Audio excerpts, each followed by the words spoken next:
বাইরে দাঁড়িয়ে সালাম দিয়ে বলে মা আমি আপনার সন্তান এসেছি মা, দরওয়াজা খুলে দিন মা। ও আম্মা জান দরওয়াজা খুলে দিন মা, আমি আপনার সন্তান এসেছি মা। মা দরওয়াজা খোলে না। মা ভিতর থেকে সালামের জবাব দিয়ে বলেন ও বাবা ছেলে এতদিন পরে ফিরে এসেছো, শুকরিয়া আল্লাহ পাকের দরবারে। এতদিন পরে ফিরে এসেছো আমার ঘরে, শুকরিয়া আল্লাহর দরবারে। তবে বাবা ছেলে এতদিন পরে এসেছো বেটা, কি নিয়ে এসেছো? আম্মা জান আমি কয়েকটা উট বোঝাই মাল এনেছি মা। আম্মা জান আমি কয়েকটা উট বোঝাই মাল এনেছি মা। আম্মা জান দরওয়াজা খোলে না, ভিতর থেকে আওয়াজ দেয় ও বাবা ছেলে মালের আমার দরকার নাই, মালের আমার প্রয়োজন নাই, চলে যাও। মদিনা শরীফের হেরেম শরীফের আশেপাশে কত বেওয়া আছে, কত মিসকিন আছে, কত ফকির আছে, এই মালগুলো তাদের ভিতরে খায়রাত করে দাও, এই মালগুলো তাদের ভিতরে বন্টন করে দাও। মা দরওয়াজা খোলে না। এতদিন পরে এসছে কিন্তু মা দরজা বলুন বলুন। আমাদের ছেলেরা সব অনেক দূরে দারাজে থাকে না, মুম্বাই থাকে, দিল্লি থাকে, মিরাট থাকে, গুজরাট থাকে, সুরাট থাকে। এক বছর পরে ছেলে বাড়ি এসছে, মা যদি জিজ্ঞাসা করে বেটা এতদিন পরে এসছিস আমার জন্য কি নিয়ে এসছিস, আমাদের ছেলেরা যদি বলে মা তোমার জন্য একটা ভালো মোবাইল এনেছি মা, আমাদের মায়ের কলিজা ঠান্ডা হবে না? হবে হ্যাঁ, একটা মোবাইল এনেছি মা।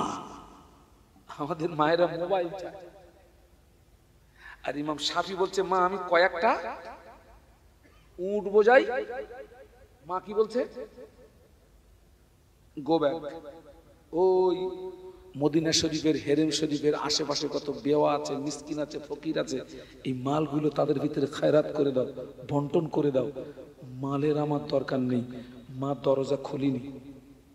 ইমাম শাফি আবার চলে গেল। মদিনা শরীফের হেরেম শরীফের আশেপাশে গিয়ে কত ফকির, কত মিসকিন, কত বেওয়া, তাদের মাঝখানে মালগুলো খায়রাত করে দিলেন, তাদের ভিতরে মালগুলো বন্টন করে দিলেন। আবার কয়েকদিন অক্লান্ত পরিশ্রম করে আবার মায়ের ঘরের দরওয়াজায় ফিরে বাইরে দাঁড়িয়ে সালাম দিয়ে বলে মা আমি আপনার সন্তান এসেছি মা, দরওয়াজা খুলে দিন মা। মা ভিতর থেকে সালামের জবাব দিয়ে বলেন ও বাবা ছেলে আজকে এসেছো, কি নিয়ে এসেছো বাবা? আম্মা জান আমি গতদিন এসেছিলাম, কয়েকটা উট বোঝাই মাল এনেছিলাম।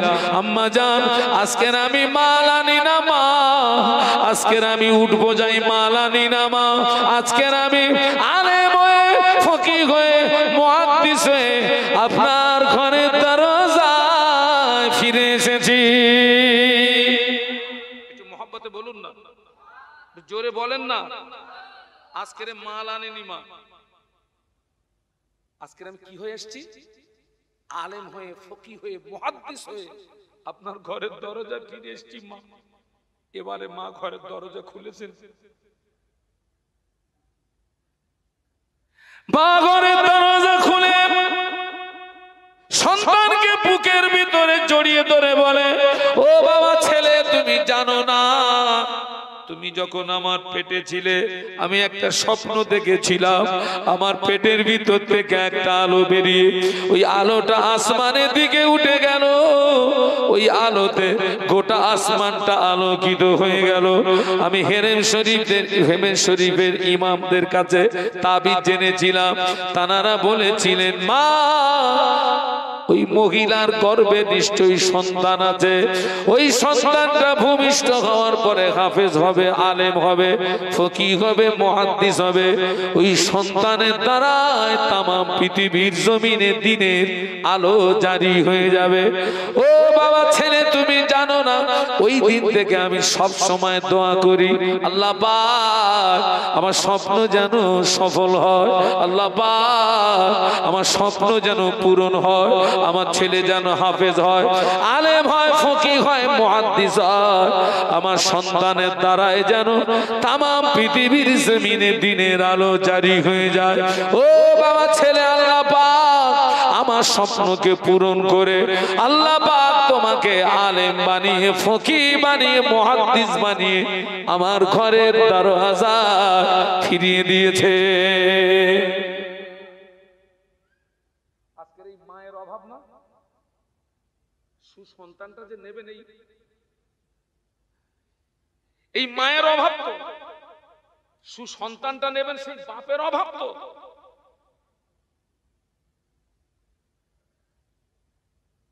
সেই মায়ের অভাব, সেই বাপের অভাব। আল্লাহ পাক আমাদেরকে হেদায়েত দান করুন, আল্লাহুম্মা। আমার ছেলেরা, আগেই বলেছি, জমিন ভালো হলে গাছ ভালো হবে, গাছ ভালো হলে আল্লাহ চাইলে ফল ভালো হবে, আল্লাহ চাইলে ফল ভালো হবে। আর একটা জমিন দেখাচ্ছি, পীরানে পীর দস্তগীর হযরত বড় পীর শায়েখ আব্দুল কাদের জিলানী রহমাতুল্লাহ আলাইহি, হুজুরের আব্বা জানের জীবনটা দেখেন। হুজুরের আব্বা জানের নাম হলো হযরত আবু সালেহ মুসা জঙ্গি রহমাতুল্লাহ আলাইহি। আগে বড় পীর সাহেবের আব্বার নাম কি? আবু সালেহ মুসা জঙ্গি রহমাতুল্লাহ আলাইহি। কয়েকদিন খাওয়া হয়নি, নদীতে ভেসে যাওয়া একটা ফল খেয়েছিলেন না? ওরা মাল আমরা কত হাবিস করেছি, তার ঠিক আছে?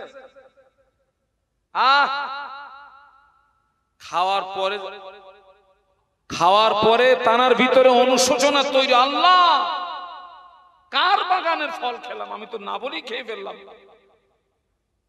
কার বাগানের ফল? নদী স্রোত যেদিকে যাচ্ছিল উনি তার বিপরীত দিকে হাঁটতে শুরু করলেন। এ ফলের বাগানের মালিককে খুঁজতে গেলে বিপরীত দিকেই যেতে হবে। বাগানের মালিকও পেয়ে গেলেন, গিয়ে বললেন, আমি আপনার এই বাগানের ফল নদীতে ভেসে যাচ্ছিল, কয়েকদিন ক্ষুধার্ত ছিলাম, আপনাকে না বলে খেয়ে ফেলেছি, বাবা আমাকে আল্লাহর রাস্তে মাফ করে দেন। আবার প্রবাদে একটা কথা আছে, মানুষে মানুষ চেনে, আর একটা চেনে কচু, ওর নাম আর বলবো না। বাগানের মালিকও মানুষ, আর যিনি গিয়েছেন তিনিও কি বাগানের মালিক। চিন্তা করছে, আল্লাহ এই বাগানের ফল কত মানুষ খেয়েছে,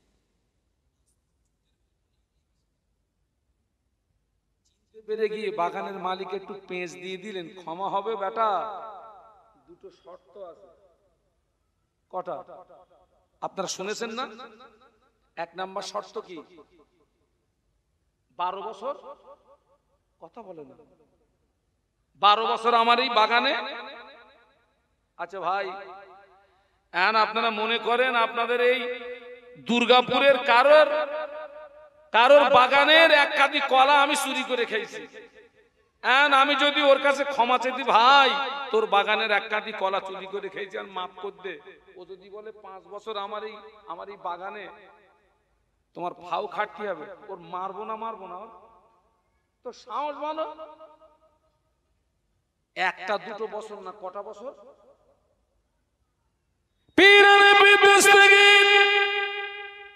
বড় পীর আব্দুল কাদের জিলানী রহমাতুল্লাহ আলাইহি আব্বা জান মনে মনে চিন্তা করছে, আল্লাহ পাক আমি যদি বাগানের মালিকের দাবি যদি না মানি, মালিক যদি আমাকে মাফ না করে, আল্লাহ তো আমায় মাফ করবে না। একটা হলো হকুল্লাহ, আর একটা হলো হকুল ইবাদ, একটা বান্দার হক, একটা আল্লাহর হক। ও আমার ভাইজানেরা, হুজুরের আব্বা জান 12 বছর গোলামি করাতে রাজি হয়ে গেলেন। একটু মহব্বতে বলুন না। 12 বছর জাহেদ করে কাটলো, আবার একটা শর্ত কি মনে নেই? আমার এইরকম একটা মেয়ে আছে, কানে শুনতে পায় না, চোখে দেখতে পায় না, হাত দুটো ঠিক নেই, পা দুটো ঠিক নেই, এরকম একটা মেয়ের বিয়ে করতে হবে। ও যা মেয়ের বর্ণনা দিয়েছে, আমার কাছে ছেলেদের যদি বলা হয় খোকা 10 লাখ দেবো, এইরকম একটা মেয়ে তোর জন্য ঠিক করেছি, নেবে বলে মনে হয়? হুজুরের আব্বা জান সেই মেয়েকে বিবাহ করাতে রাজি হয়ে গেলেন। তবে তো বড় পীর সাহেব তৈরি হয়েছে।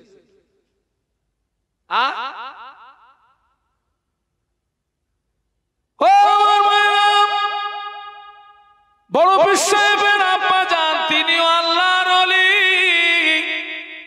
বাপ ওলি, ছেলে ওলি, ফুরফুরা শরীফের মুজাদ্দিদুজ্জামান আল্লাহর ওলি, তানার 5 কলিজার টুকরা, তানারাও আল্লাহর ওলি।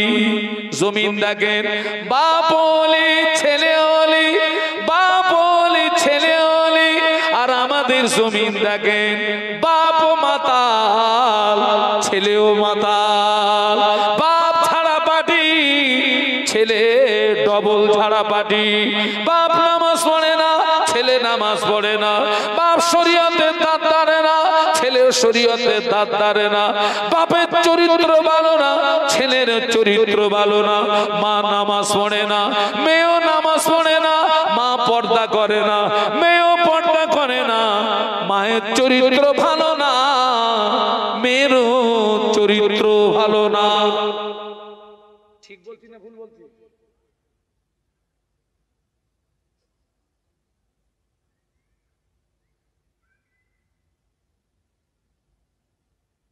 আজান হচ্ছে না?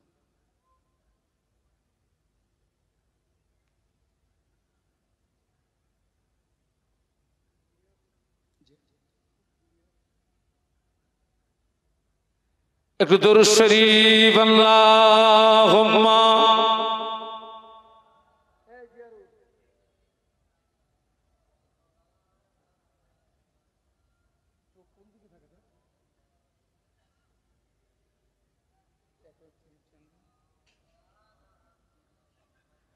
একটু মহব্বতের সঙ্গে পড়েন, আল্লাহুম্মা সাল্লি আলা।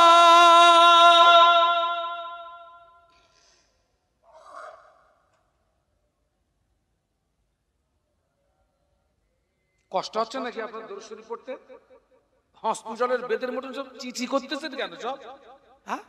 জোরে জোরে আল্লাহুম্মা সাল্লি আলা মাশাআল্লাহ মাওলানা মুহাম্মদ ওয়া আলা আলি।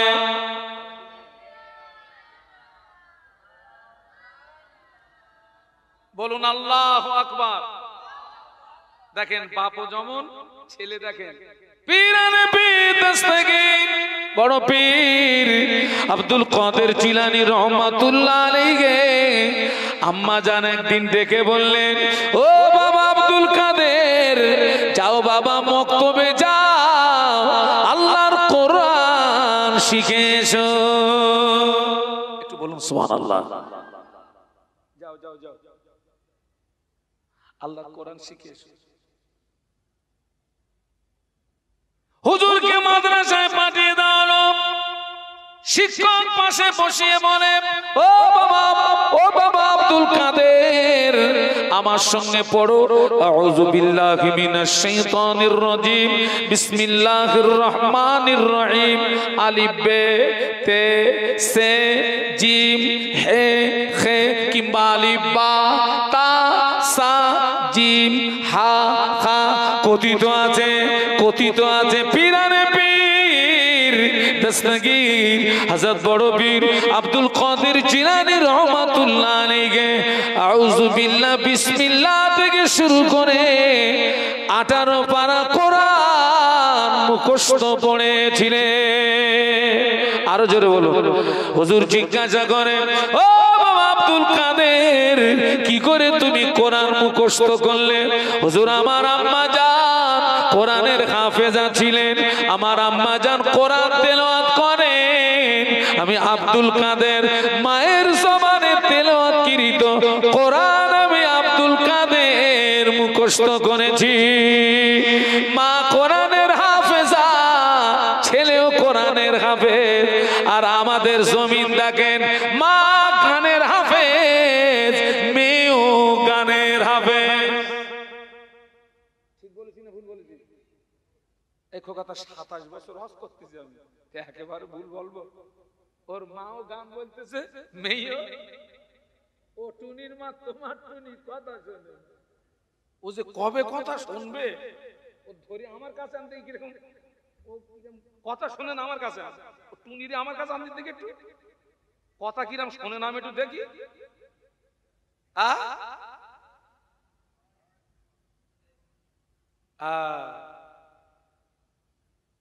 ও আমার ভাইরা, হুজুরের আম্মা জান বলে বাবা আব্দুল কাদের হুজুরকে এবারে দ্বীনের ইলম অর্জন করার জন্য একটা কাফেলার সঙ্গে বাগদাদ শরীফে পাঠিয়ে দিচ্ছেন দ্বীনের ইলম অর্জন করার জন্য। ও বাবা আব্দুল কাদের, যাও বাবা দ্বীনের ইলম অর্জন করে এসো। হুজুরকে বাগদাদের মাদ্রাসায় পাঠিয়ে দিচ্ছে, কাফেলার সঙ্গে পাঠিয়ে দিচ্ছেন। আম্মা জান 40টা সোনার মুদ্রানা নিয়ে ছেলের জামার বগলের নিচে সুন্দর করে সেলাই করে দিয়ে কাফেলার সঙ্গে বিদায় দিয়ে বললেন, ও বাবা আব্দুল কাদের, তোকে আল্লাহর হাওলা করলাম, যা বাবা দ্বীনের ইলম অর্জন করে আয়। তবে আমি তোর মা বিদায় বেলা একটা আদেশ করছি বাবা, জীবনে জানো মিথ্যা কথা বলবি না। সুবহানাল্লাহ বলুন। তোকে আল্লাহর হাওলা করলাম, তবে তোর মা হয়ে একটা আদেশ করছি, তোকে জীবনে জানো, জীবনে জানো মিথ্যা হচ্ছে গোনার মা। মিথ্যা কি? গোনার মা। যেমন সূরা ফাতিহাকে বলা হয় উম্মুল কোরআন, কোরআনের জননী। সূরা ফাতিহাকে কি বলা হয়?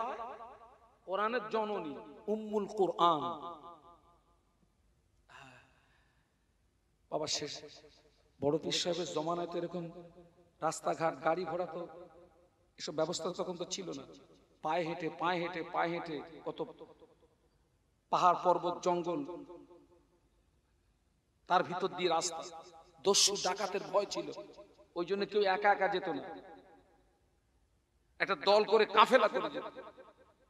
সেই বাগদাদের একটা কাফেলার সঙ্গে হুজুরকে ছেড়ে দেওয়া হলো। আম্মা হাওলা করে, যাও আল্লাহর হাওলা করে দিলাম বেটা, আমি তোর মা হয়ে তোকে আল্লাহর হাওলা করে দিলাম, তবে একটা আদেশ করছি বেটা, জীবনে যেন মিথ্যা কথা বলবি না। সেই কাফেলা প্রতিমধ্যে দস্যুদের কবলে পড়ে গেল। বড় বিশ্বাস হুজুরের সঙ্গী সাথী যারা ছিল তাদের টোটাল টাকা পয়সা সামান সব দস্যুরা ছিনিয়ে নিয়ে, তাদের ভিতর থেকে একজন বড় বিশ্বাস করতে, এই ছেলে, এ তোর কাছে কিছু আছে? হুজুর বলেছিলেন, ও আল্লাহর বান্দা, আমার কাছে 40টা সোনার মুদ্রা আছে। এটা সুবহানাল্লাহ বলতে পারলেন না?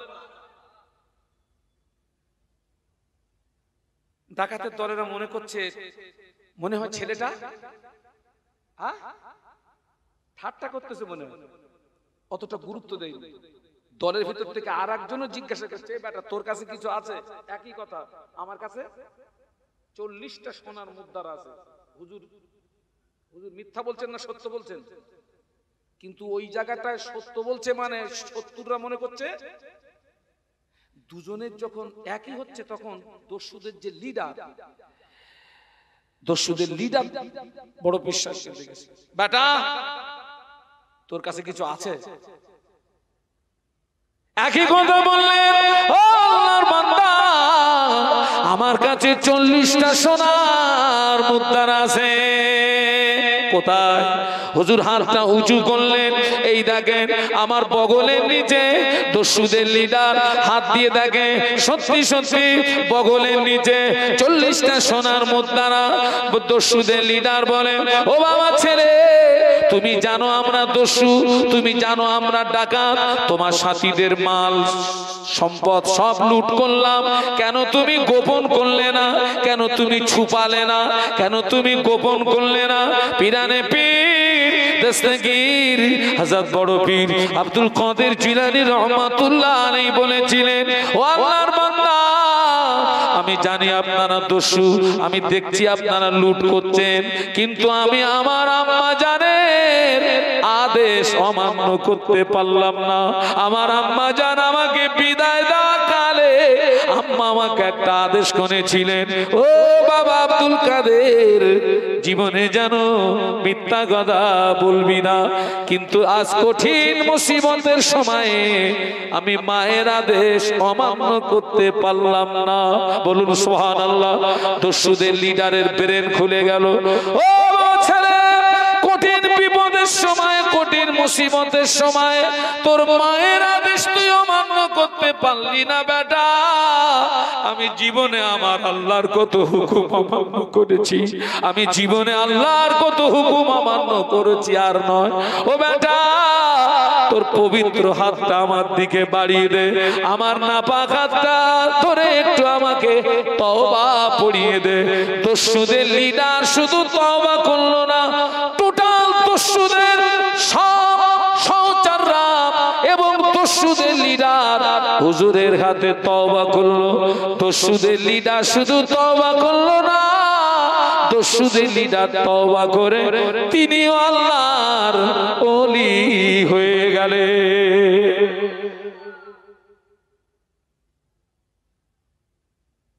মায়ের আদেশ জীবনে যেন মিথ্যা কথা বলবি না। আজকে আমরা শত শত মিথ্যা কথা বলি না। আমার কাছে ফোন করেছে, হুজুর কোথায়? আমার ছেলে বসে রয়েছে, মেয়ের বসে রয়েছে, আমি রয়েছি বাড়ি, প্রতিদিন আমি 7 দোকান। সবচেয়ে বেশি মিথ্যা কথা হয় কিসে?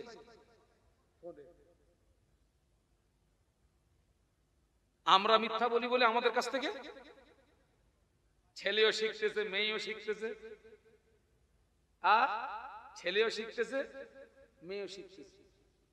আজকের কথা বলছি। ছেলেকে বাপ টাকা দিয়ে বলতেছে 1 প্যাকেট সিগারেট নিয়ে আমার সামনে, তাহলে ওই ছেলেটা 1 প্যাকেট সিগারেট ওর বাপের হাতে দিল। আচ্ছা, ওই ছেলে একদিন টানবে না? বাপ তো রোজ টানতেছে, একটু দেখি দিন কি নাম, একটু দেখি।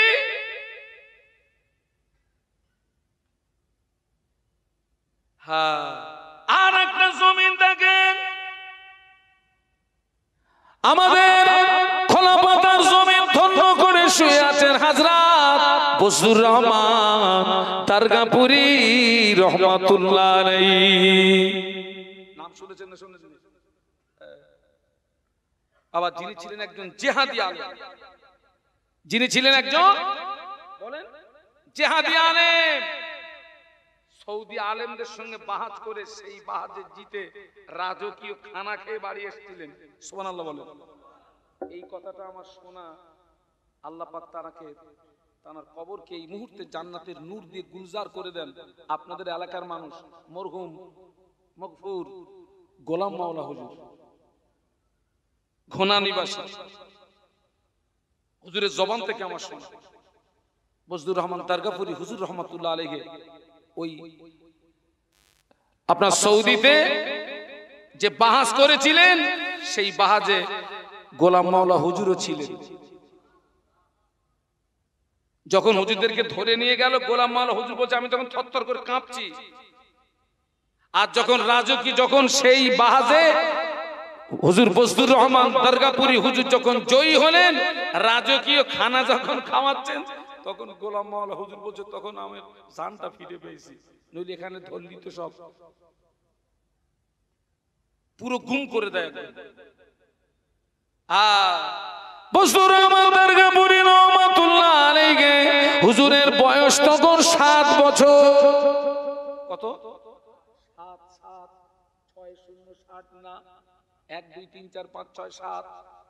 আল্লাহ নবী বললেন মুরু আওলাদাকুম বিসসালাতি ইদা বালাগু সাবান ওয়াদিরিবুহুম ইদা বালাগু আশরান আও কামা ক্বালা আলাইহিস সালাম। আল্লাহ নবী বললেন তোমার ছেলে মেয়ের বয়স যখন হবে 7, তোমার ছেলে মেয়ের বয়স যখন হবে 7, ওদের নামাজের কথা বলো। ছেলে নামাজ পড়ো, মেয়ে নামাজ পড়ো, ছেলে নামাজ পড়ো, মেয়ে নামাজ পড়ো। 7 থেকে 10 পর্যন্ত মুখে মুখে বলো।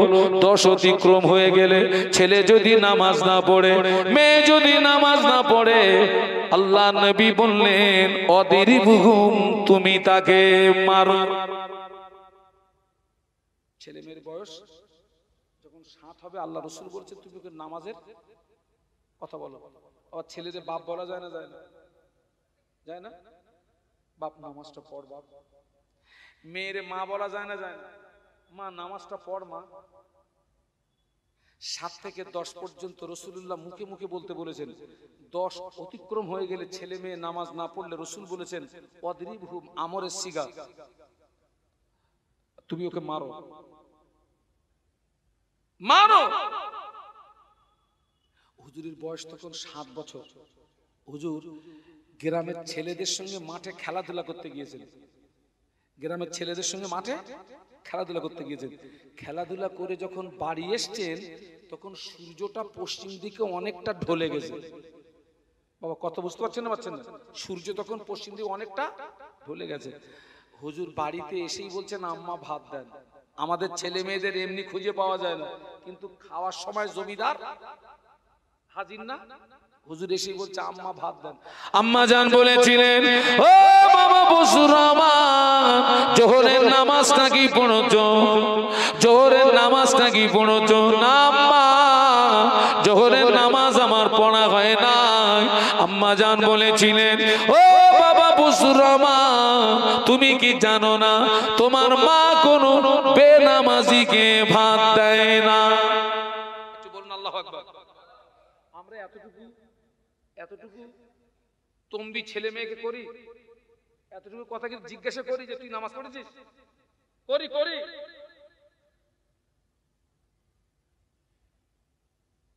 এই যে জানুয়ারি মাস চলে গেল, ওই যে পিকনিক হয় না, কথা বলে না তো 3-4 দিন না 1 সপ্তাহ বেরিয়ে গেছে, ছেলে আর মেয়ে বেরিয়ে গেছে পিকনিক করতে। ছেলে আর মেয়ে। আচ্ছা ওই 1 সপ্তাহ পর কোথায় ছিল কারোর কোনো খোঁজ খবর নেই। ও যা বাড়ি এসছে, ও ছেলে আর ও মেয়ে ভালো আছে বলে মনে হয় সব। আল্লাহরে শুনলে অবাক হয়ে যাবেন, বিয়ে করার 3 মাস পর বাচ্চা হয়েছে। কমাস পরে? আচ্ছা 3 মাসে কারোর বাচ্চা হয়? আসলে ও হচ্ছে ওই যে পিকনিকে গেছিল, ওখান থেকে প্রোডাকশন নিয়েছে, আর স্বামীর বাড়ি এসে ডেলিভারি দিয়েছে। হচ্ছে পিকনিকের মাল। এই হাসতেছিস কেন? সত্যি কথা বলতিস তুই। ও পিকনিকের মাল দীঘায় চলে গেছে, দীঘায় কোনো খবর নেই। ওখান থেকে প্রোডাকশন আনতেছে আর স্বামীর বাড়ি ডেলিভারি দিচ্ছে। 3 মাসে বাচ্চা। কিয়ামত এসে গেছে বাবা।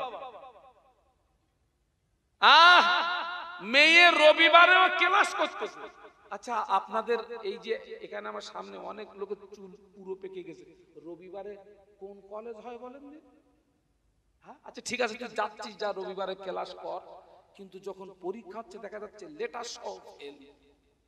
তুই রবিবারও বাদ দিলি নি, আবার দেখতেছিস ফেল করতেছিস কি বাবা? হ্যাঁ বলতেছি হুজুর রবিবারে কোথায় ক্লাস হয়? মেয়েরা মানে খোকা ওই খবর লে দেখে যা, ওই যে মেয়ে রবিবারে ক্লাস করতেছে ওর মাও রবিবারে ক্লাস করা পাঠিয়েছিল, ওর মাও রবিবারে ক্লাস করেছে, খবর লে দেখে যা। বসরুর রহমান দরগাপুরি রহমাতুল্লাহ আলাইহি আম্মা জান বলেছিলেন ও বাবা বসরুর রহমান, তুমি কি জানো না তোমার মা কোনো বেনামাজিকে ভাত দেয় না। হুজুর বললেন আমি মনে করলাম এই পর্যন্ত বলে আমাকে রেহাই দিয়ে দেবে, এই পর্যন্ত বলে আমাকে ছেড়ে দেবে, হলো না। হুজুর বললেন আমার আম্মা জান আমায় বললেন ও বাবা বসুর আমার দাঁড়িয়ে যাও। হুজুর বললেন আমি দাঁড়িয়ে গেলাম। আমার আম্মা জান কোথা থেকে দুটি ইট আনলেন, দুটি ইট এনে আমাকে বললেন ও বাবা বসুর আমার হাত দুটো সোজা করো। হুজুর বললেন আমি হাত দুটো সোজা করলাম। আমার আম্মা জান আমার দুই হাতে দুটো ইট তুলে দিলেন। আমার দুই হাতে দুটো ইট তুলে দিয়ে বললেন ও বাবা বসুর আমার ইট যদি পড়ে যায় শাস্তি আরো দ্বিগুণ হবে। 7 বছরের ছেলে হাতে ইট রাখতে পারে না। হুজুর বললেন আমার হাত থেকে ইট পড়ে গেল।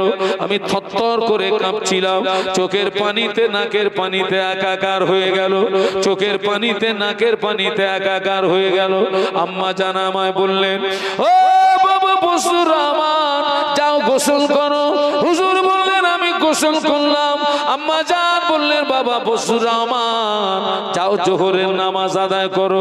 হুজুর বললেন আমি জোহরের নামাজ আদায় করলাম। তারপরে আমার আম্মা আমাকে খানা দিলেন। হুজুর বর্ণনা করেন ওই দিন থেকে আমি বসুর আমার জীবনে কোনোদিন এক ওয়াক্ত নামাজ কাজা হয় নাই।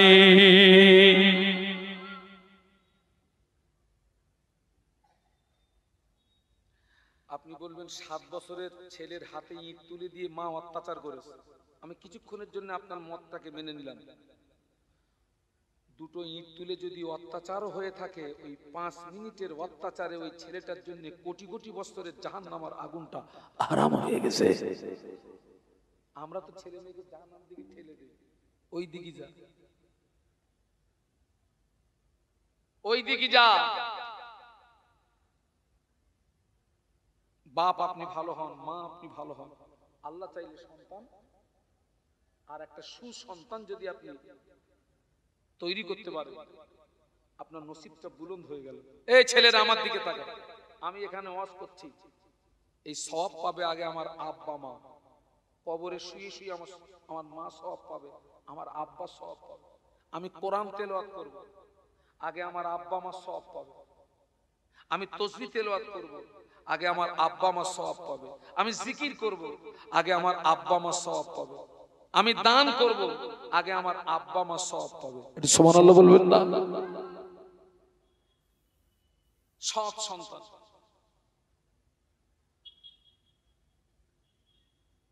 আমি যে কথা বলার জন্য এ পর্যন্ত এসেছি, আজকের আমরা যে প্রতিষ্ঠানে এসেছি, যে আঙিনায় এসেছি আমরা, এটা হচ্ছে সেই সৎ সন্তান তৈরি করার কারখানা। সৎ সন্তান তৈরি করার কারখানা। আপনাদেরকে বলে যাচ্ছি, সবাই আপনার প্রতিষ্ঠার দিকে খেয়াল রাখবেন। আর আপনাদেরকে বলবো, আপনার ছেলে মাস্টার হোক, ডাক্তার হোক, উকিল হোক, ইঞ্জিনিয়ার হোক, পাইলট হোক, এগুলোরও প্রয়োজন আছে, তবে কোরআনের শিক্ষাকে বাদ দিয়ে নয়। দ্বীনি শিক্ষাকে, প্রাথমিক দ্বীনি শিক্ষা, জায়েজ না জায়েজ, হারাম হালাল, পাক না পাক, এই যে প্রাথমিক দ্বীনি শিক্ষা, এটা অবশ্য রাখতে হবে। আবার বলছি, আপনার ছেলে ডাক্তার হোক, উকিল হোক, ইঞ্জিনিয়ার হোক, পাইলট হোক, প্রয়োজন আছে, কোরআনের শিক্ষাকে বাদ দিয়ে নয়। আজকের অবাক হয়ে যাবেন, আশ্চর্য হয়ে যাবেন, আজকে দ্বীনের ইলম আমাদের ভিতরে না থাকার কারণে, দ্বীনের জ্ঞান আমাদের ভিতরে না থাকার কারণে আমাদের দ্বারাই অনেক ভুল হয়ে যায়। নামাজে ভুল হয়, রোজায় ভুল হয়, হজে ভুল হয়, যাকাতে ভুল হয়, দানে ভুল হয়। আল্লাহু আকবার। মাদ্রাসার জন্য কালেকশন করতে গেছি, তো একটা বাড়িতে গিয়ে সালাম দিয়েছি, তো সালাম দিয়েছি, কোন সালামের উত্তর পাইনি। তো তারপরে আমি বলছি ভাইজান কেউ বাড়ি আছেন?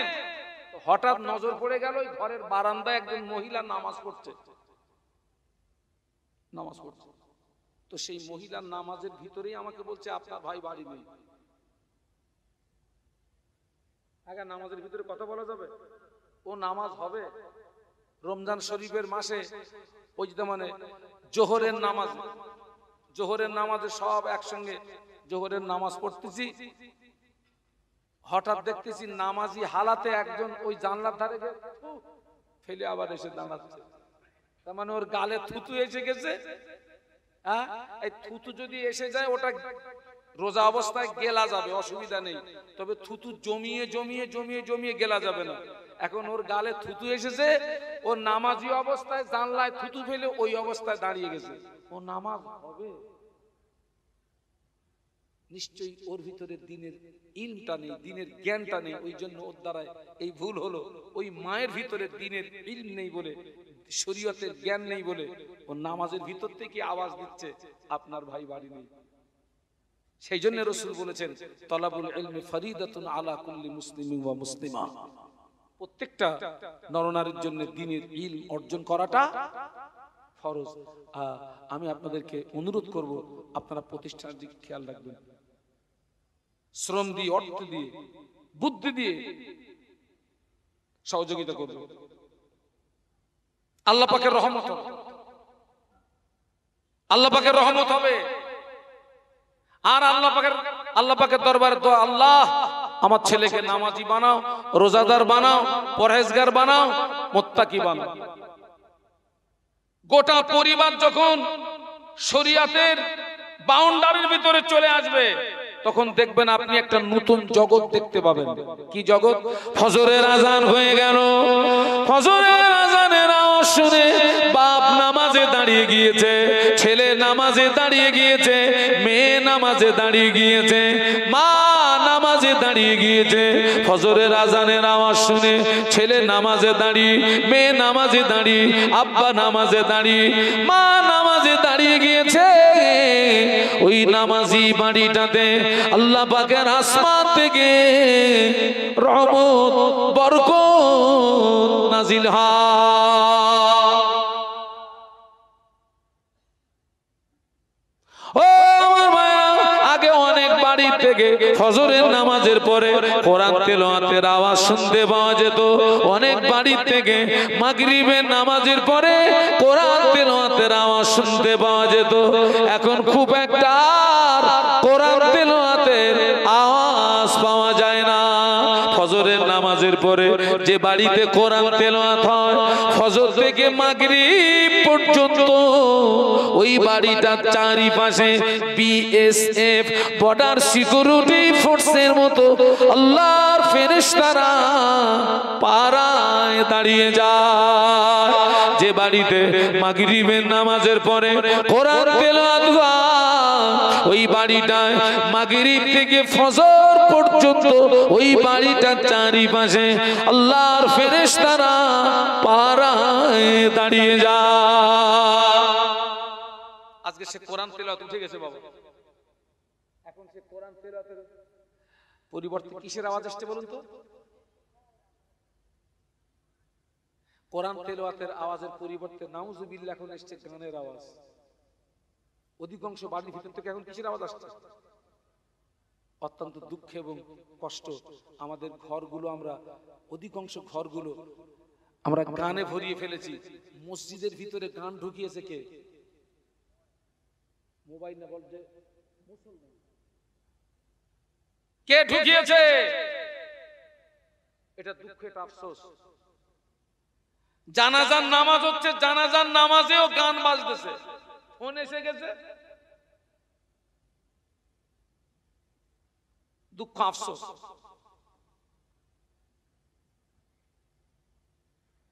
সেজন্য আমি অনুরোধ করবো আপনারা প্রতিষ্ঠান দিকে খেয়াল রাখবেন। আপনারা নিশ্চয়ই জানেন ইউপি উত্তরপ্রদেশ হাজার হাজার মাদ্রাসা ক্ষতিগ্রস্ত। আসামে হাজার হাজার মাদ্রাসা ব্যান করে দিয়েছে। আমাদের ঈমানি জেদ হওয়া উচিত। ইউপিতে মাদ্রাসা বন্ধ হলো, আসামে মাদ্রাসা বন্ধ হলো, আর আমাদের ঈমানি দায়িত্ব আরো মাদ্রাসার জন্ম দিতে হবে। আজকের আপনারা এই দুর্গাপুর গ্রামবাসী আপনারা সৌভাগ্যবান, এখানে দিনরাত কোরআন তেলাওয়াত হয়, আর যেখানে দিনরাত কোরআন তেলাওয়াত হয় ওই জায়গাতে আল্লাহর আসমান থেকে রহমত বরকত নাজিল হয়। ইদা মাতাল ইনসানু ইনকাতা আনহু আমালুহু ইল্লা মিন সালাসাতিন ইল্লা মিন সাদকাতিন জারিয়া আও ইলমিন ইউনতাফাউ বিহি আও ওয়ালাদিন সালিহিন ইয়াদউ লাহু আও কামা ক্বালা আলাইহিস সালাম। রাসূল বলেছেন একজন মানুষ যখন মারা যায় সমস্ত আমল বন্ধ হয়ে যায়, তিনটা আমল বন্ধ হয় না, তার ভিতরে একটা আমল, কেউ যদি সৎ সন্তান রেখে কবরে যেতে পারে। সবাই মিলে বলুন তো কি সন্তান? সৎ সন্তান। কেউ যদি সৎ সন্তান রেখে কবরে যেতে পারে, ওই সন্তানের দ্বারায় তার পিতামাতা কবরে উপকৃত হয়। একটু বলুন সুবহানাল্লাহ। আচ্ছা বাবা, আপনারা আমার সঙ্গে একটু কথা বলুন তো, ওই প্রাইমারি স্কুলে, হাই স্কুলে, কলেজে ওই শিক্ষা অর্জন করে কি সৎ সন্তান হওয়া যাবে? তার ভিতরে যদি দ্বীনের জ্ঞান না থাকে, তার ভিতরে যদি কোরআনের জ্ঞান না থাকে, তার ভিতরে যদি শরীয়তের জ্ঞান না থাকে, ও তো সৎ সন্তান হতে পারবে না। এ প্রতিষ্ঠান হচ্ছে সৎ সন্তান তৈরি করার প্রতিষ্ঠান, নেক আওলাদ তৈরি করার প্রতিষ্ঠান। একটা সৎ সন্তানের কত দাম জানেন? একটা নেক সন্তানের কত দাম জানেন? তামাম পৃথিবীর জমিনে যত সম্পদ, ওই সম্পদ যদি এক পাল্লায় চাপিয়ে দাও, একটা সৎ চরিত্রবান সন্তানকে যদি অপর পাল্লায় চাপিয়ে দেওয়া, ওই সৎ চরিত্রবান সন্তানের পাল্লাটা ভারী হয়ে যাবে। একটু বলুন না সুবহানাল্লাহ। একটা সৎ সন্তানে এত দাম। তামাম পৃথিবীর জমিনে যত সম্পদ, ওই সম্পদকে আপনি এক পাল্লায় দেন, আর একটা সৎ চরিত্রবান সন্তানকে আপনি অপর পাল্লায় দেন, তামাম পৃথিবীর সম্পদের পাল্লাটা হালকা হয়ে যাবে, সৎ চরিত্রবান সন্তানের পাল্লাটা ভারী হয়ে যাবে। একটু মহব্বতে বলুন। শুধু তাই নয়, তামাম পৃথিবীর জমিনে যত সম্পদ, ওই সম্পদ যদি এক পাল্লায় রাখা হয়, একটা সৎ চরিত্রবান সন্তানকে যদি অপর পাল্লায় রাখা হয়, ওই সৎ চরিত্রবান সন্তানটা আল্লাহ পাকের দরবারে কবুল হয়ে যাবে। সুবহানাল্লাহ। তামাম পৃথিবীর সম্পদটা আপনি এক পাল্লায় রাখুন, আর একটা সৎ চরিত্রবান সন্তানকে অপর পাল্লায় রাখুন, ওই সৎ চরিত্রবান সন্তান আল্লাহ পাকের দরবারে কবুল হয়ে যাবে। বলুন সুবহানাল্লাহ। একটু মহব্বতের সঙ্গে বলুন। আজকের সেই প্রতিষ্ঠানে আমরা এসেছি, কিন্তু দুঃখ এবং আফসোস একটা জায়গায়, একটা প্রতিষ্ঠান চালাতে গেলে যে কতটা অর্থের প্রয়োজন, শ্রম দিতে হয়, বুদ্ধি দিতে হয়, যারা প্রতিষ্ঠান চালায় তারাই জানে। মানুষ যারা প্রতিষ্ঠান চালায় তারা পাগল হয়ে যায়। আগামী কাল এবং পরশু অর্থাৎ শুক্রবার এবং শনিবার আমি একটি প্রতিষ্ঠানের দায়িত্বে আছি, যার ইসালে সব। আজকে সারা দিন আমি সেই কাজে ব্যস্ত ছিলাম। আমি হাফেজ সাহেবকে মাগরিবের নামাজের পরে ফোন করে বললাম, হাফেজ সাহেব আমাকে যদি একটু ছেড়ে দেন তো আমার পক্ষে একটু সুবিধা হয়। আমার টাইম তো 6টা থেকে 8টা, তো এখন তো সন্ধ্যার সময় কাউকে দিয়ে ওই সময়টা একটু চালিয়ে নেন, আমার না গেলে ভালো হয়। কারণ আমি এখানে থাকলে আমি মানে প্রতিষ্ঠানের, আপনার প্রতিষ্ঠান অনেকটা অর্থ পাবে। কিন্তু হাফেজ সাহেব বললেন না আসলে হবে না। আমি বাধ্যগতিতে সব ফেলে দিয়ে ছুটলাম। একটা প্রতিষ্ঠানকে চালাতে গেলে যে আপনার সেই ব্যক্তিকে কতটা লোড নিতে হয়, এরপরেও এক শ্রেণীর মানুষ আবার তাদের কাছে গালও শুনতে হয়। তো আমি একটা কথা ভাবি, আসমানের নিচে জমিনের উপরে বিশ্ব নবীর মতো ভালো মানুষ কেউ আছে? আর ও মুরব্বীরা কথা বলেন না কেন আপনারা? সেই বিশ্ব নবীর মতো মানুষকেও মানুষ গালি দিয়েছে না দেয়নি? মেরেছে না মারিনি? পাথর দিয়ে আঘাত করেছে না করিনি? আমি ভাবি, নবী আনা কাজ করব, গাল শুনবো না। নবী আনা কাজ করব, মার খাবো না। নবী আনা কাজ করব, আমাকে শ্রম দিতে হবে না, এটা তো হবে না।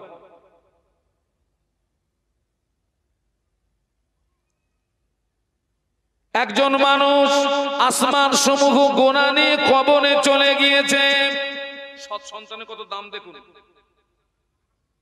আসমান সমূহ গোনা নিয়ে কবরে চলে গিয়েছে, কিন্তু এই গোনার ভিতরে দুটো বিষয়ের গন্ধ নাই। যে মানুষটা আসমান সমূহ গোনা নিয়ে কবরে চলে গিয়েছে, ওই গোনার ভিতরে শিরিকের কোনো গন্ধ নাই। ওই গোনার ভিতরে মানুষের হক মারার কোনো গন্ধ নাই। ওই ব্যক্তিটা জীবনে কোনোদিন শিরিক করে নাই। ওই ব্যক্তিটা জীবনে কারোর হক মারে নাই। সাধারণ গোনা নিয়ে কবরে চলে গিয়েছে, কিন্তু দেখতে পাওয়া যাবে কিয়ামতের ময়দানে ওই ব্যক্তিটা বেগুনাহ মাসুম হয়ে উঠবে। একটু মহব্বতে বলতে পারলেন না? আরো একবার বলছি কথাটা। একজন ব্যক্তি আসমান সমূহ গুনাহ নিয়ে কবরে চলে গেছে, কিন্তু ওই গুনার ভিতরে দুটো বিষয়ের গন্ধ নেই। ওই লোকটা জীবনে কোনোদিন শিরিক করেনি, আর ওই লোকটা জীবনে কারোর হক মারেনি। এমনি সাধারণ গুনাহ নিয়ে কবরে চলে গেছে, কিন্তু ওই লোকটাই দেখা যাবে কিয়ামতের ময়দানে বেগুনাহ মাসুম হয়ে উঠবে। মনে একটা প্রশ্ন এসে যায়, ওর ওই জীবনের গুনাহগুলো মাফ হলো কি করে? একটা প্রশ্ন আছে না? ওই ব্যক্তিটা পৃথিবীর জমিনে সৎ সন্তান দেখে কবরে চলে গেছে। কি সন্তান? ওই ছেলেটা 5 ওয়াক্ত নামাজ পড়ে, নামাজের পাটিতে বসে দোয়া চায়, রব্বির হামহুমা কামা রব্বায়ানি সগীরা, রব্বির হামহুমা কামা রব্বায়ানি সগীরা। আল্লাহ নবী বলেছেন, সৎ সন্তান ছেলে কিংবা মেয়ে পিতামাতার জন্য যখন দোয়া চায়, ওই সৎ সন্তানের চোখের পানি নাকের ডগায় আসার আগে আল্লাহ পাকের রহমতের দরিয়ায় জোশ মেরে যায়। আল্লাহ পাক ওই সৎ সন্তানের চোখের পানি কবুল করে আমার আল্লাহ ওর আব্বা আম্মার জীবনের গুনাহ মাফ করে দেয়। একটু মহব্বতে বলা যাবে না? আপনারা একটু আগিয়ে আগিয়ে আসেন না? ও মুরব্বীরা আগিয়ে আসেন। কি জ্বালায় পড়েছি আজ? অত দূরে চলে গেছেন কেন? সব কাছাকাছি আসেন। এই যুবকরা, তোরার মাহফিলে আসেন, কাছাকাছি আসেন। জবান খুলে একটু জিকির লা ইলাহা ইল্লাল্লাহ। জবান খুলে, জবান খুলে। এই ছেলেরা জবান খুলে পড়ো, লা ইলাহা ইল্লাল্লাহ। মাশাআল্লাহ, মাশাআল্লাহ। হ্যাঁ,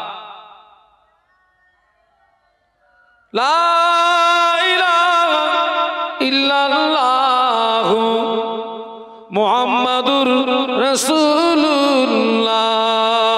আল্লাহুম্মা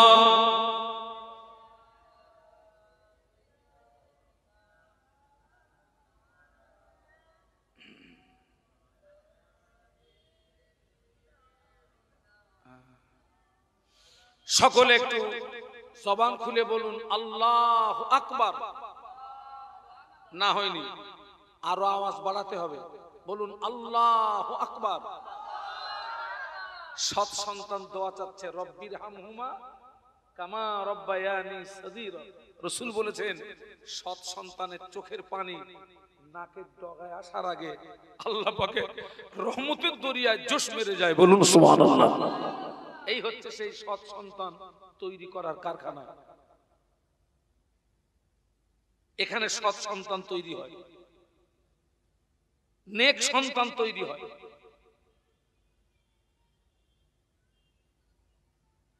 আর এই সৎ সন্তান তৈরি করতে গেলে আর একটা জিনিস কাজ করতে হবে, জমিনটা ভালো করতে হবে। জমিন যদি ভালো হয়, গাছ, কথা বলে না, গাছ যদি ভালো হয়, ফল।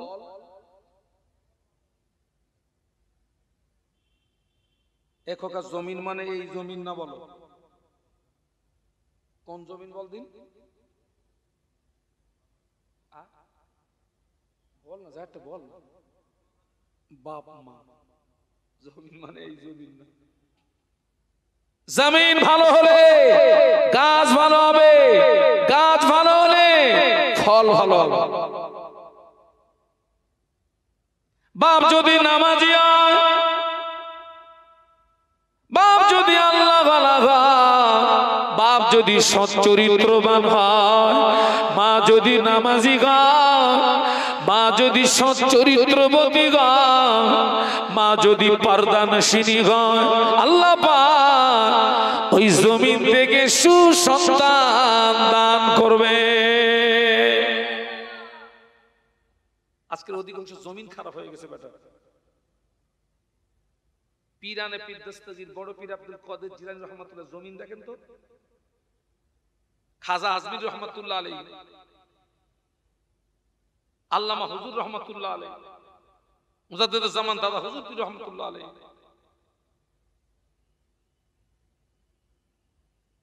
ও আমার মায়েরা, চার ইমামের এক ইমাম ইমাম শাফি রহমাতুল্লাহ আলাইহি, ইমাম শাফি রহমাতুল্লাহ আলাইহি আম্মা জান একদিন খ্বাব দেখে ফেললেন, স্বপ্ন দেখে ফেললেন, ওনার পেটের ভিতর থেকে একটা আলো বেরিয়ে ওই আলোটা আসমানের দিকে উঠে গেল, ওই আলোতে গোটা আসমানটা আলোকিত হয়ে গেল।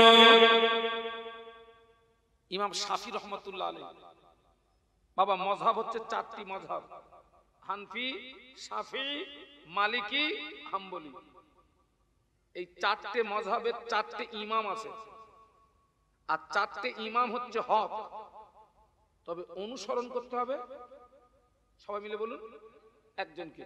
এই চার ইমামের এক ইমাম ইমাম শাফি রহমাতুল্লাহ আলাইহি, ওনার আম্মা জান একদিন ঘুমিয়ে ঘুমিয়ে স্বপ্ন দেখছেন ওনার পেটের ভিতর থেকে একটা আলো বেরিয়ে ওই আলোটা আসমানের দিকে উঠে গেছে, আর ওই আলোতে গোটা আসমানটা আলোকিত হয়ে গেছে।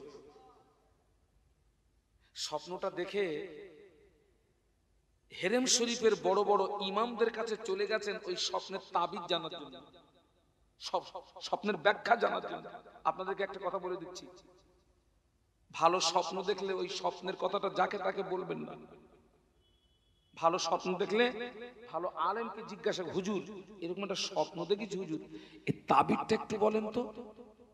আর যাকে তাকে বললে ও যদি আপনার স্বপ্নের ব্যাখ্যা যদি ওলট পালট করে দেয়, মুসিবত আপনার হয়ে যাবে। তো ইমাম শাফি রহমাতুল্লাহ আলাইহির আম্মা ওই স্বপ্নটা দেখার পরে হেরেম শরীফে বড় বড় ইমামদের কাছে গিয়ে জিজ্ঞাসা করলেন, এই স্বপ্নের তাবিজটা কি, স্বপ্নের ব্যাখ্যাটা কি? বড় বড় ইমামরা বলেছিলেন, মা আপনি সংবাদ নিয়ে দেখুন, যে মহিলা স্বপ্ন দেখেছে নিশ্চয়ই ওই মহিলার গর্ভে সন্তান আছে। একটু বলুন সুবহানাল্লাহ। ও মা ওই মহিলাকে সাবধানে থাকতে বলবেন, ওই মহিলাকে সাবধানে থাকতে বলবেন, ওই মহিলা যেন বিহুরমতি না হয়ে যায়। ও মা ওই মহিলার গর্ভে যে সন্তান আছে ওই সন্তানটা ভূমিষ্ঠ হওয়ার পরে হাফেজ হবে, আলেম হবে, ফকিহ হবে, মুহাদ্দিস হবে। ওই সন্তানের দ্বারা তামাম পৃথিবীর জমিনে দিনের আলো জারি হয়ে যাবে। এই হচ্ছে স্বপ্নের ব্যাখ্যা। স্বপ্নটাও যেমন, বলুন বলুন ব্যাখ্যাটাও। এই বাবা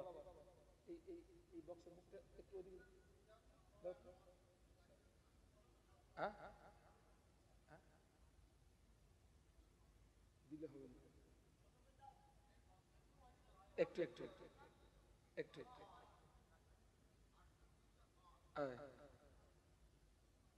ঠিক আছে, এটা একটু ওইটা একটুখানি দিতে হবে, একটুখানি দেন।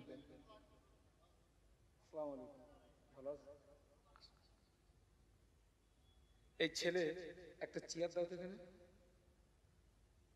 একটু দরুদ শরীফ আল্লাহুম্মা।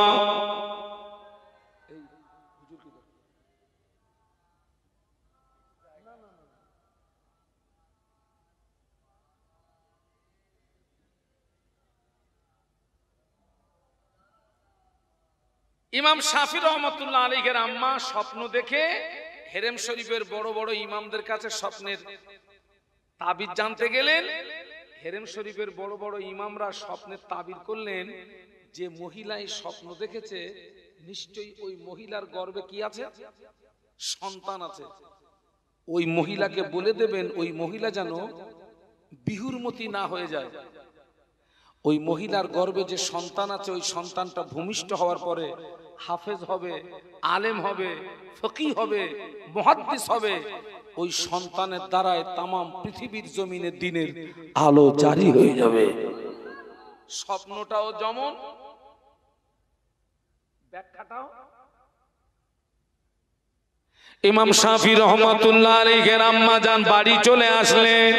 ইমাম শাফি রহমাতুল্লাহ আলাইহির আম্মা বাড়িতে এসে উযু করলেন, 2 রাকাত শুকরিয়া নামাজ আদায় করলেন। 2 রাকাত শুকরিয়া নামাজ আদায় করে আল্লাহ পাকের দরবারে হাত তুলে কাঁদেন, আল্লাহ পাক আমার স্বপ্ন যেন সফল হয়, আল্লাহ পাক আমার স্বপ্ন যেন পূরণ হয়। একটু বলুন সুবহানাল্লাহ। আজকে আমাদের ভিতর থেকে যে সৎ সন্তানটা আসবে, ইমাম শাফি রহমাতুল্লাহ আলাইহির আম্মা জান স্বপ্নের তাবিজ জেনে খুশি হয়ে 2 রাকাত কিসের নামাজ পড়লেন? শুকরিয়ার নামাজ। আমাদের অধিকাংশ মায়েরা শুকরিয়ার নামাজ দরকার নেই, 5 ওয়াক্ত ফরজ নামাজ পড়ে। তো ওখান থেকে কি আসে? কে মুরব্বী কথা বুঝতে পারছেন না পারছেন না? আমাদের অধিকাংশ বাপেরা 5 ওয়াক্ত নামাজ পড়ে, ও জমিন থেকে কি আসবে?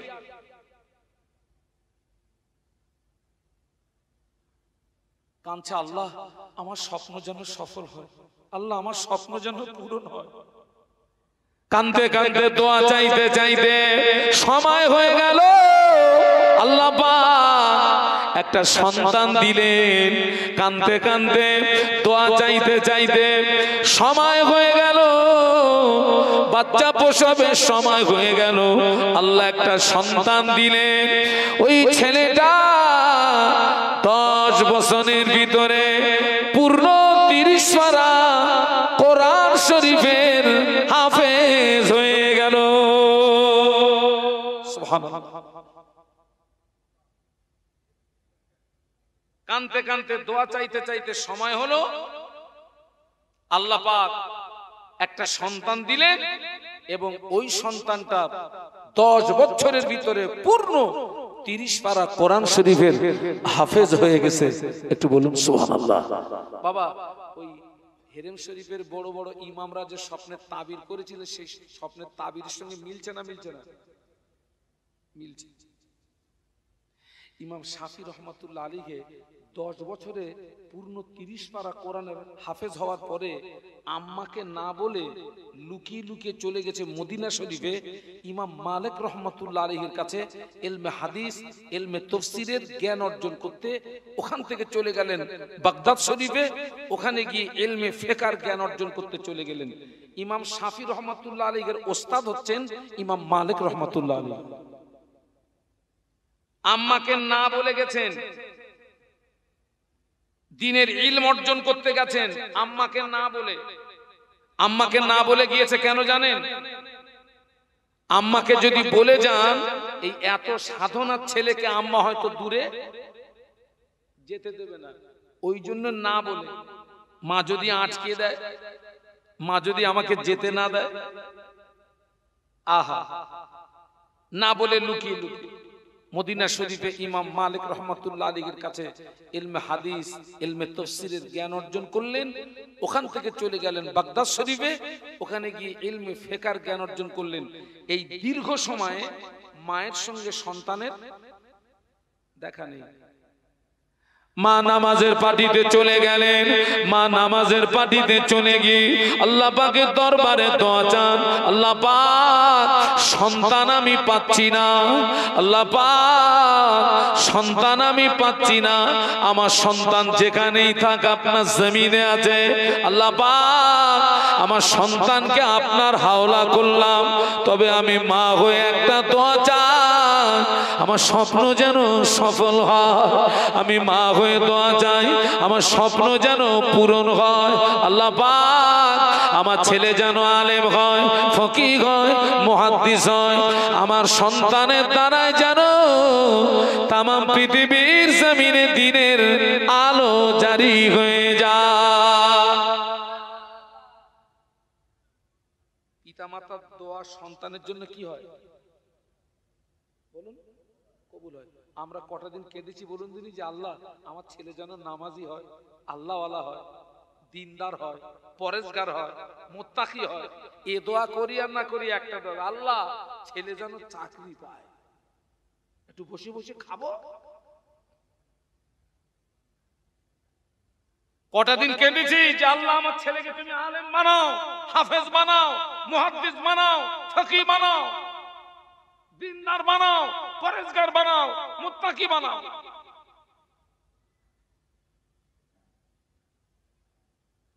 আমার কথা বুঝতে পারছেন না? পারছেন না? মা কাঁদছে, দীর্ঘদিন মায়ের সঙ্গে দেখা নেই, মা শুধু কাঁদতেছে। আলেমের দোয়া কবুল হবে গ্যারান্টি নাই, ইমামের দোয়া কবুল হবে গ্যারান্টি নাই, মুফতি সাহেবের দোয়া কবুল হবে গ্যারান্টি নাই, পীর সাহেবের দোয়া কবুল হবে গ্যারান্টি নাই। হতেও পারে নাও পারে, হতেও পারে নাও পারে, তবে আল্লাহ রাসূল বলেছেন পিতামাতা সন্তানের জন্য যখন দোয়া চায়, পিতামাতা সন্তানের জন্য যখন দোয়া চায়, মা বাপের দোয়া, আব্বা আম্মার দোয়া, পিতা মাতার দোয়া সরাসরি আল্লাহ পাকের দরবারে কবুল হয়ে যায়। আল্লাহ রাসূল বলেছেন বিগাইরি হিজাব, হিজাবুন মানে পর্দা। পিতামাতা যখন দোয়া চায়, আল্লাহ আর পিতামাতার মাঝখানে কোনো পর্দা থাকে না, ডাইরেক্ট কবুল। আমি আপনাদেরকে জ্ঞান দিতে আসেনি, পারলে দোয়া করবেন আল্লাহ আমার ছেলেটাকে নামাজি বানাও, আল্লাহ আমার ছেলেটাকে রোজাদার বানাও, আল্লাহ আমার ছেলেটাকে দিনদার বানাও, আল্লাহ আমার সন্তানকে পরহেজগার বানাও, আমার সন্তানকে মুত্তাকি বানাও। দোয়া করবেন। দীর্ঘদিন সময় অতিবাহিত হয়ে গেল, সন্তানের সঙ্গে মায়ের দেখা নেই।